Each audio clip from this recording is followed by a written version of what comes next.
On today's show, interior restoration. From headliners to steering wheels, MuscleCar is going to show you how to do it. And we take a look back at a luxury sport classic.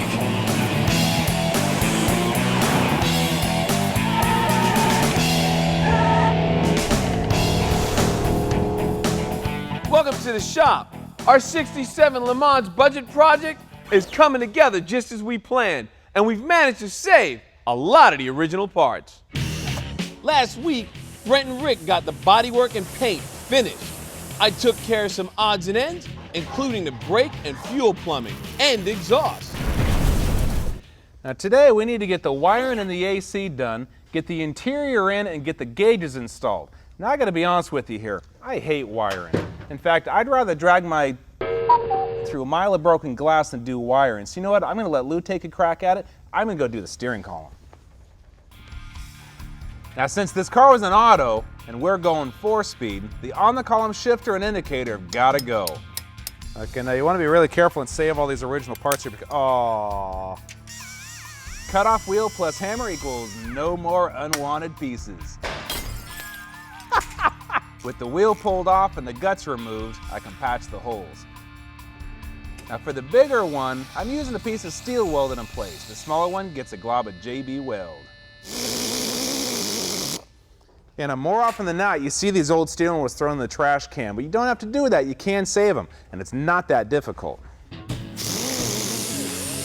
Rough edges need to be ground down and then filled with 2-part plastic repair.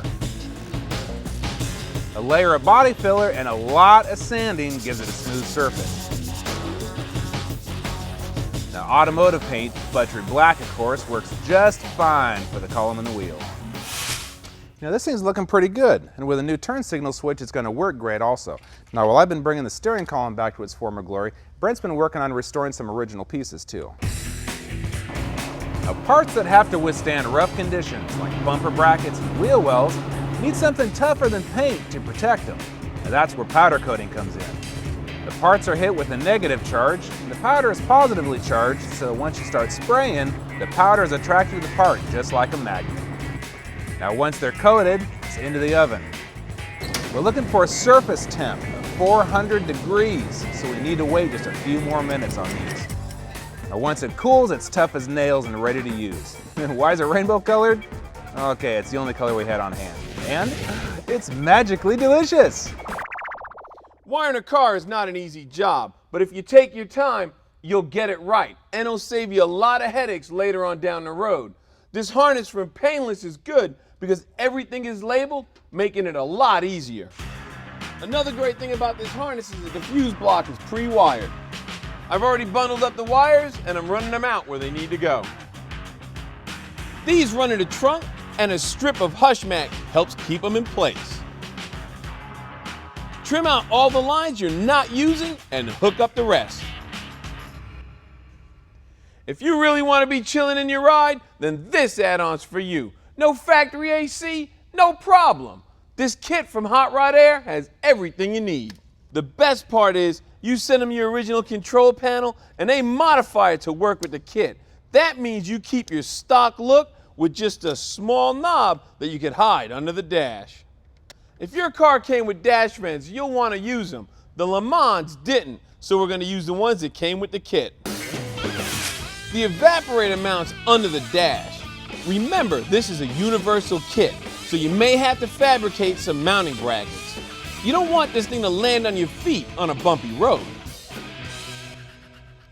I want to use the original defrost vents because they bolt right in and they fit nice and tight. My only problem is using the one from the kit and being able to join it to the old one. I was told a plastic welder could do this. Now, I've never used one before, but I heard Rick has. Did someone say plastic welding? I'll give it a shot, dude. Okay, this plastic welder kit from Matco is pretty cool, and it's not too expensive.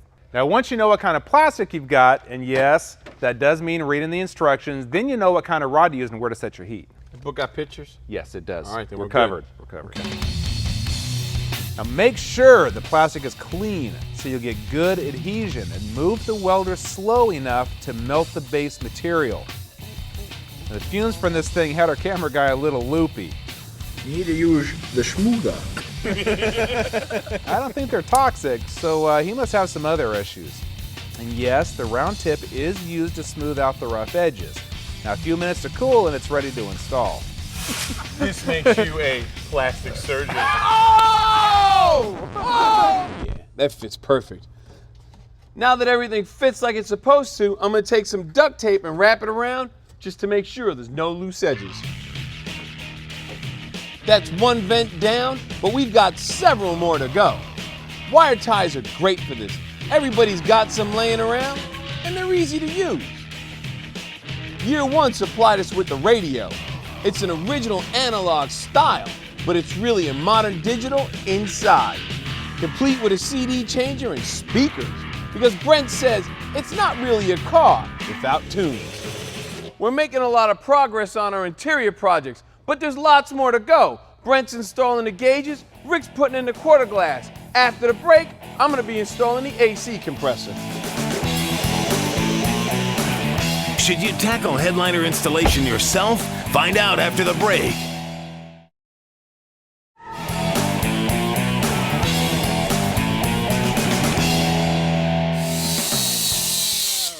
We're back. I've run the AC lines through the firewall, so it's time to mount the compressor. But I've encountered a slight problem. This bracket is made for a 350, not a 326 Pontiac. And to the best of my knowledge, nobody makes one. So I'm gonna do what I gotta do. I'm gonna modify it. I had to get creative.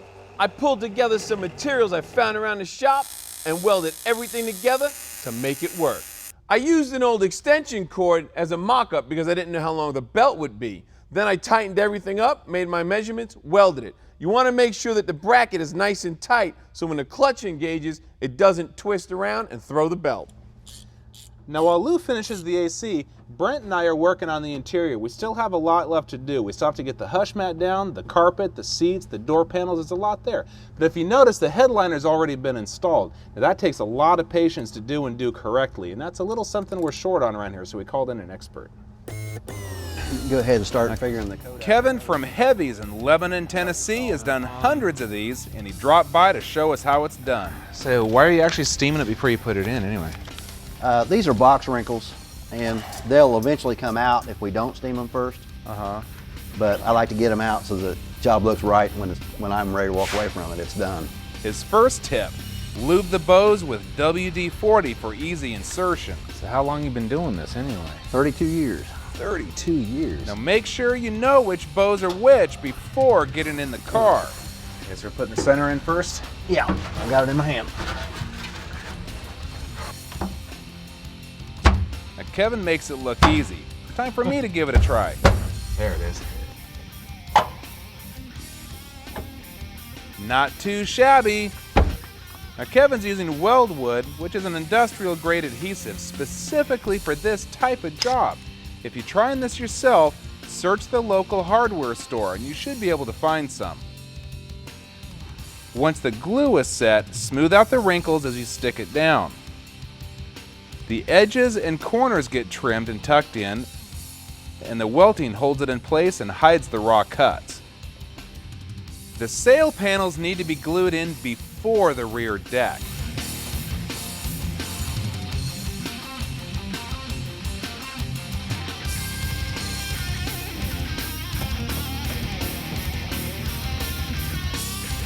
Now before the headliner was installed, Kevin had the forethought to put screws in all the needed holes as placeholders.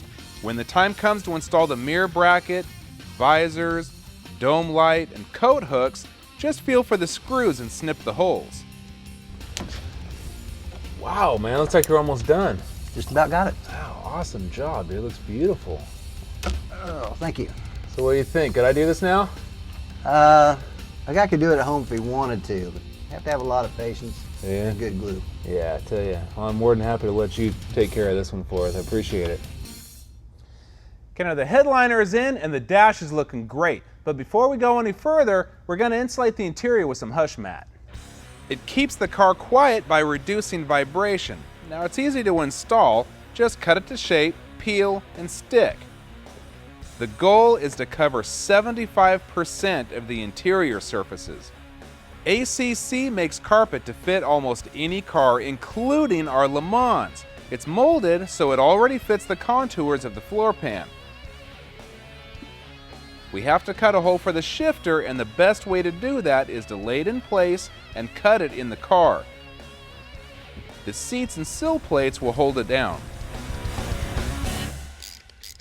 We want to get as much on the engine as we can while the front clip is off, so we're installing the power steering pump and the alternator, and we're reusing the original brackets. Hey Lou, don't you want to install the steering column first? Hand it this way. Since this is the original column, there shouldn't be any problems putting it in.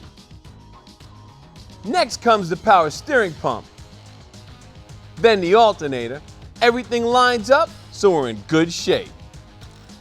Something you want to remember, coils are full of oil. That's what keeps them cool. So when you mount it, make sure your poles are down low. If you have it where the pole is up top, if there's an air bubble, it'll cause it to burn up, and you'll be going to the store to buy a new one. I'm mounting the coil as close to the distributor as possible. This way I don't have a long coil wire, which means less resistance.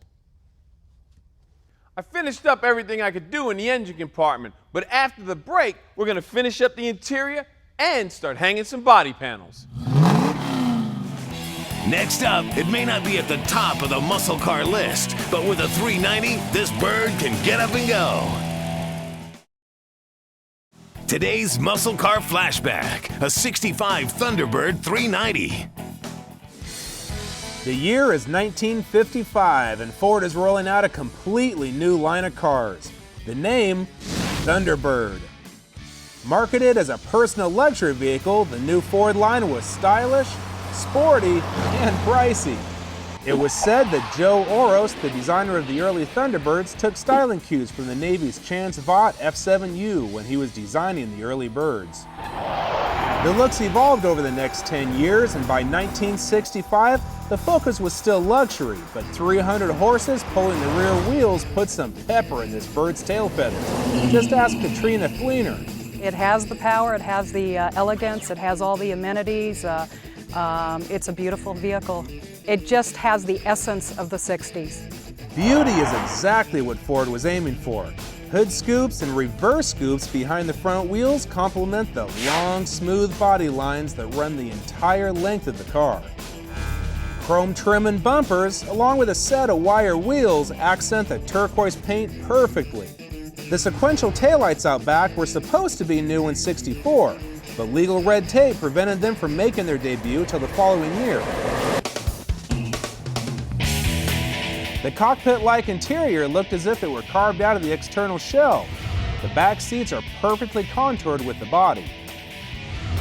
Power windows and mirrors start the long list of luxury accessories. Bucket seats were designed with passenger comfort in mind, and a swing-away steering column allows for easy entry and exit. AM/FM radio with reverb, controls and gauges that look like they belong in an airplane, and a factory-installed AC. But who needs it? There's only one way to roll in one of these. Oh, always the top down. The convertible top is tucked away into the trunk with the simple push of a button. And with the top back, this bird is ready to cruise. This is my country cruiser. This car is very reliable. I would drive this car across country and not worry about it. We take it back on the country roads and just have a good time with it. The 390 is mounted to a 3-speed automatic transmission, and it smoothly directs the 300 horses out to the rear wheels. Power disc brakes were new in '65 and replaced the drums from earlier models. Fade and water resistance is important on a 2-ton vehicle capable of 120 miles an hour. Katrina picked up this beauty a few years back from the original owner. At the time, she wasn't looking for a T-Bird, but just one look changed everything. And as soon as I saw the car and I saw that frost turquoise and the white top, I was sold. Maybe it's the luxury interior, or it could be the 300 horses on command. Maybe it's just because it's so darn good looking. Whatever the reason, these cars have chiseled out a place in car collectors' hearts and American lore. Stick around, more MuscleCar coming up after the break.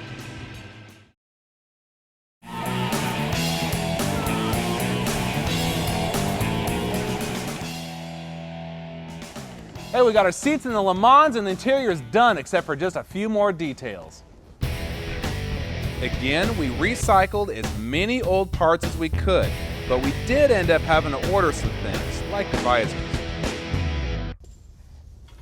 Now, I've been building and painting cars for a lot of years, and I've been to a lot of car shows, had a lot of cars in car shows. One thing I've noticed time and time again over the years is that even though a car may really grab your attention from across the lot, sometimes you walk over and take a look at it and the interior is trash. You know, you see wires hanging out from under the dash, loose knobs, torn upholstery and whatnot. It really detracts from the vehicle as a whole.